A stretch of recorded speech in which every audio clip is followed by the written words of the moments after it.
17 సంవత్సరాలు తర్వాత అంటే 2008 నుంచి మెల్బోర్న్ క్రికెట్ స్టేడియంలో భారత్పై ఆస్ట్రేలియాకు టీ20లో ఇది మొదటి విజయం.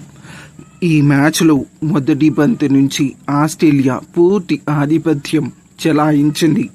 బ్యాటింగ్, బౌలింగ్, ఫీల్డింగ్ అన్ని విభాగాల్లోనూ ఆస్ట్రేలియా టీమిండియాకి ఒక్క ఛాన్స్ కూడా ఇవ్వలేదు. వరల్డ్ నెంబర్ 1 అయిన టీమిండియాకి ఇది నిజంగా షాకింగ్ ఓటమి. నెక్స్ట్ మ్యాచ్కి ముందు టీమిండియా చాలా విషయాలను సీరియస్గా ఆలోచించవలసి ఉంటుంది.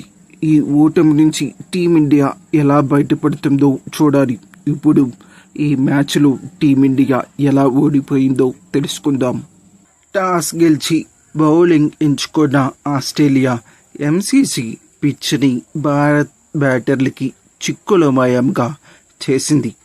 పిచ్ కొద్దిగా సహకరించిన ఆస్ట్రేలియా బౌలర్లు టైట్గా బౌలింగ్ చేసి తెలివిగా బౌల్ చేశారు. బ్యాటింగ్లో అభిషేక్ శర్మ మెరుపు ఆరంభాన్ని ఇచ్చి బౌండరీలు బాధగా గిల్ తొలి బంతికే ఎల్బీడబ్ల్యూ ప్రమాదం నుంచి తప్పించుకున్నాడు. కానీ త్వరగానే అవుట్ అయ్యాడు. సంజు శాంసన్, సూర్యకుమార్ యాదవ్ కూడా వెనువెంటనే అవుట్ అయ్యారు. ఆస్ట్రేలియా పేసర్లు ఖచ్చితమైన బౌలింగ్ స్ట్రాటజీని టీమిండియా బ్యాటర్స్ అర్థం చేసుకోవడంలో విఫలమయ్యారు. అయితే Asia cup final hero Tilak Varma బ్యాటింగ్కి వచ్చినప్పుడు అతడు నిలబెడతాడు అనిపించింది. కానీ అతను కూడా రెండో బంతికి అవుట్ అయ్యాడు. మొదటి 18 రన్స్కి వికెట్స్ ఏమీ పడలేదు. ఆ తర్వాత పవర్ ప్లే ఇందుకు స్కోరు 40 పరుగులకి 4 వికెట్లు కోల్పోయింది. కానీ అభిషేక్ శర్మ తను ఆడిన ప్రతి బంతిని బాదుతూనే ఉన్నాడు.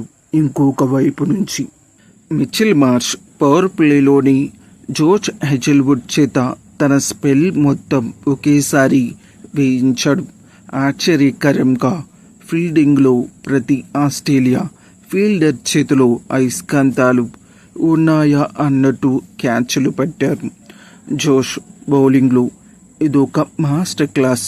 4 ఓవర్లు 3 వికెట్లు, కేవలం 13 పరుగులే ఇచ్చాడు. వాల్ క్లాక్ డైరెక్షన్లో బంతిని కొద్దిగా స్వింగ్ చేస్తూ కొద్దిగా సిమ్ చేస్తూ బౌలింగ్ చేయడం అన్బిలీవబుల్. నాథన్ ఇల్లిస్ కూడా పవర్ ప్లేలో శాంసన్ వికెట్ తీశాడు. అయితే మొదటి పవర్ ప్లేలోని 4 వికెట్లు పడిపోవడం, శివన్ దూబేకి బదులు హర్షిత్ రాణాని బ్యాటింగ్కి పంపించడం అభిషేక్ శర్మ కొద్దిగా గందరగోళానికి గురి అయ్యాడు. అయితే హర్షిత్ రాణా ధైర్యంగా ఆడి 35 పరుగులు చేశాడు. అభిషేక్ శర్మ కేవలం 23 బంతుల్లోని తన అర్ధ సెంచరీని సాధించాడు. ఒక్క క్షణం భారత్ పుంజుకుంటుంది అనిపించింది. కానీ బ్రాట్లెట్ పార్టీని చెడగొట్టేశాడు. ఒకే ఓవర్లో రాణాని మరియు దూబేని అవుట్ చేసి ఇండియాకి మరొకసారి బిగ్ షాక్ ఇచ్చాడు. స్టార్నియస్ ఆ తర్వాత కుల్దీప్ వికెట్ని తీస్తే చివర్లో అభిషేక్ శర్మని 68 పరుగుల వద్ద నాథన్ ఇలియస్ అద్భుతమైన యార్కర్తో అవుట్ చేశాడు. ఇక భారత్ ఇన్నింగ్స్ చివరి 5 వికెట్లు కేవలం 20 పరుగులకే కూలిపోయింది. 18.4 ఓవర్లో భారత్ 125 పరుగులకే ఆల్అవుట్ అయింది ఈ మ్యాచ్లో. ఇక చేజింగ్లో ఆస్ట్రేలియా ఓపెనర్లు ఆరంభంలోనే ఆటని ముగించేశారు. పవర్ ప్లేలోని 51 పరుగుల భాగస్వామ్యం నెలకొల్పి దాదాపు విజయాన్ని ఖాయం చేసుకున్నారు. ముఖ్యంగా మిచెల్ మార్ష్ దూకుడుగా ఆడి 46 పరుగులు చేసి లక్ష్యం వైపు పరుగులు పెట్టించాడు. ఇక్కడ అసలు సమస్య ఏమిటంటే స్కోర్ బోర్డు మీద పరుగులు లేకపోవడం.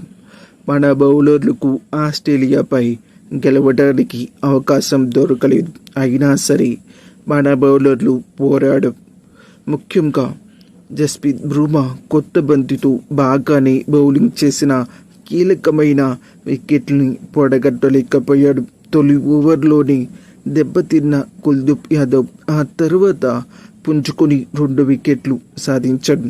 అద్భుతమైన ఫామ్లో ఉన్న వరుణ్ చక్రవర్తి కూడా 2 వికెట్లు పడగొట్టాడు.